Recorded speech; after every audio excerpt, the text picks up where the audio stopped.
어려운 철학책을 한 글자 한 글자, 한 문장 한 문장 함께 읽으면서 설명해 드립니다. 안녕하세요. 철학책을 강독해 주는 남자 철강남입니다. 지난 시간까지 우리는 세계의 세계성에 대해서 배웠죠. 용제자에 대해서도 알아봤고요. 용제자가 가지고 있는 저 지시에 대해서도 알아봤고요. 그 다음에 기호도 알아봤고, 결국에 세계성이라는 것은 우리가 적재적소하게 놓여 있는 이 세계 속에서 의미를 부여하는, 즉 유의미성의 성격으로 구성되는 그런 세계를 이야기하는데요. 사실 하이데거의 매력은 오늘 강의부터 시작입니다. 하이데거를 읽으면서 감탄하게 되는, 많은 생각을 하게 되는 세 가지 국면이 있다고 이야기하는데요. 바로 그 첫 번째 국면이 오늘부터 공부하게 될 세인을 읽을 때입니다. 너무 재밌어요. 참 많은 생각을 하게 되고요. 칸트는 몰랐지만 이 하이데거를 보면선 아하, 이런 게 철학이지, 그런 생각마저 든다니까요. 도대체 세인의 개념이 무엇이길래 제가 이렇게까지 이야기를 할까요? 궁금하시죠? 같이 함께 읽으면서 알아가 보도록 하죠. 우리가 함께 읽을 곳은요, 존재와 시간 167쪽입니다. 세계의 세계성에 대한 분석은 부단히 세계 내 존재의 전체 현상을 주목해왔지만, 그때 세계 내 존재를 구성하는 모든 계기들이 세계의 현상 자체와 꼭 같이 현상적으로 명료하게 부각되지는 못했다. 세계에 대한 존재론적 해석은 세계 내부적 용제자를 통과하는 과정에서 순서상 앞에 놓여졌다. 그 까닭은 일상성에서 보면 현존재는 부단한 주제이지만, 그 일상성에 있어서 현존재는 일반적으로 세계 내에 막연히 존재하는 것이 아니라 우월한 존재 양식에 있어서 세계에 대해 태도를 취하고 있기 때문이다. 하이데거는 앞에 저 세계의 세계성을 열심히 분석하고 공부를 해봤지만, 저 분석으로는 아직 현존재의 실존을, 현존재가 어떻게 실존하면서 살고 있는지 현상적으로 있는 그대로 다 알아본 것은 아니라고 이야기를 하고 있어요. 왜냐면요, 앞에서의 분석은요, 현존재하고요, 용제자 혹은 전제자고 맺는 소위 우리가 사물이라고 하는 것들과의 관계에 대해서만 분석했다라고 이야기를 해요. 그 이유는 현존재가 다른 전제자들과 존재론적으로 차이가 나기 때문에, 우위에 있기 때문에 그렇죠. 그런데요, 우리가 살아가는 세계가 현존재와 사물들과 혹은 다른 전제자들과만 살고 있나요? 그렇지 않죠. 벌써 제가 유튜브를 이렇게 올리는 것도, 제가 강연을 올리면 이 강연을 들을 여러분들이 있어서 그렇잖아요. 여러분도 현존재잖아요. 저도 현존재입니다.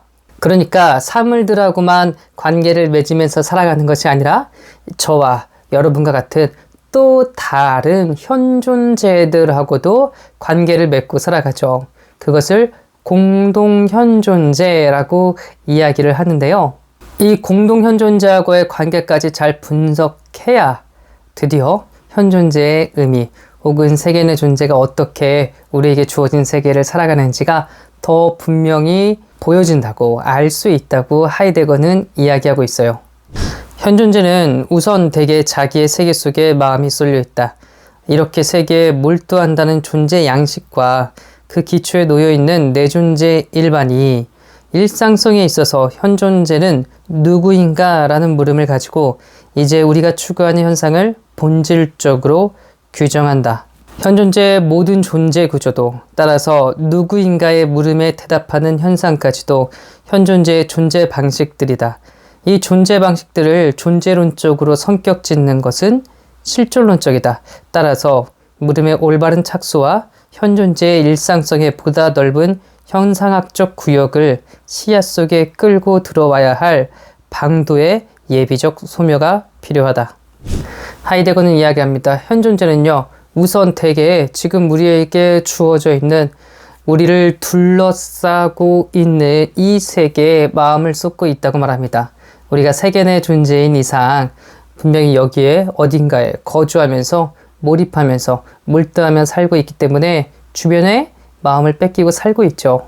이렇게 마음을 뺏기면서 살아가는 우리의 일상에서 도대체 현 존재는 누구인가? 라는 질문을 던져야 된다고 하이데거는 말을 하고 있네요. 저 사물을 대할 때도 일상에서는 사실 막연한 사물, 단지 눈앞에 있는 그런 존재자 이렇게 보지 않는다고 이야기했죠. 도구로서, 즉 손 안에 있는 저 대상으로서 물체로 봐야 된다고 이야기를 했죠. 이것처럼 하이데거는 계속 우리의 일상에 관심을 두고요. 우리의 평범한 삶에서 어떤 의미를 발견하려고 하는 것 같아요. 아직까지 여러분이 느끼지 못하셨을 수도 있겠지만요. 정말요. 하이데거는 가면 갈수록 인간적인 맛이 나고요. 아하, 이런 게 철학이지. 그런 생각이 들게 만드는 학자예요. 현 존재는 실존하고 각자성이라는 두 가지의 특징을 가지고 있습니다.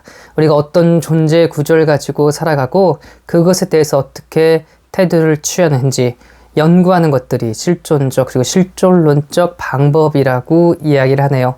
이것이 무엇인지 더 구체적으로 밑그림을 그려야, 즉 소묘해야 현 존재는 누구인가 라고 묻는 그 의미야 이런 질문에 대한 답으로서 발견하게 되는, 나타나게 되는 존재는 누구인지도 더 분명하게 볼 수 있다고 말을 하네요. 누구인가라는 물음에 대해 줄 현상을 향해 그 방향으로 추구해가면서 세계의 존재와 등근원적인 현 존재의 구조, 즉 공동존재와 공동현존재에 이르게 된다. 이 존재 양식에 일상적 자기 존재의 양상이 근거하고 있다. 이 일상적 자기 존재를 설명하다 보면 우리가 일상성의 주체라고도 불러도 무방한 것, 즉 세인이 밝혀진다. 평균적 현 존재는 누구인가를 다루는 이장은 다음과 같은 것이 분절된다. 1. 현 존재는 누구인가 하는 실존론적 물음의 단초. 2. 타자의 공동 현 존재와 일상적 공동 존재. 3. 일상적 자기 존재와 세인. 기존의 철학에서는 현 존재는 무엇인가 라고 물어왔어요. 즉 인간이란 무엇인가? 인간이란 어떤 존재인가? 이렇게 질문을 해왔었죠. 그런데 하이데거는 다르게 질문을 던져야 된다고 말하네요. 현 존재는 누구인가? 라고 질문을 던져야 한대요. 이렇게 현 존재는 누구인가? 라는 질문을 던지게 되면 우리는 아주 자연스럽게 공동 존재와 공동 현 존재를 만나게 된다고 이야기합니다. 세계 내 존재가 아주 근원적인 거라고, 현 존재의 어떤 본질적인 규정이라고 이야기했었는데요. 이와 똑같이 똑같이 근원적으로 공동 존재 혹은 공동 현 존재도 발견하게 된다라고 이야기를 합니다. 그러면서 묻게 되죠. 일상, 우리가 평범하게 살아가는 그 일상에서 나라고 생각하는, 주체라고 생각하는 그 현 존재는 누구인가? 그러면 우리는 세인을 발견하게 된다고 하이데거가 이야기를 하고 있네요. 그리고 그 세인이 무엇인지 앞으로 저 3장에 거쳐서 자세하게 밝혀보겠다라고 이야기합니다. 정정합니다. 자세하게는 아니고요. 간략하게 밝혀볼 겁니다. 자세한 것은요, 또 뒤에 나올 겁니다. 이번 4장에서는 세인에 대해서 큰 틀, 아웃라인만 잡는 거예요. 소묘하는 거죠. 네, 안타깝지만 단락이 여기에서 끊어지니까요. 오늘 강의는 여기에서 마칠까 합니다. 두구두구. 과연 제가 이렇게 기대를 갖게 만들고 궁금증을 유발하게 만드는 세인이란 어떤 개념일까요? 어떤 뜻, 어떤 의미를 가지고 있는 걸까요? 다음 시간에 저와 함께 읽으면서 계속 알아가 보도록 하죠. 오늘도 이렇게 어려운 책 저와 함께 읽느라고요. 너무 수고하고 애쓰셨습니다. 감사합니다.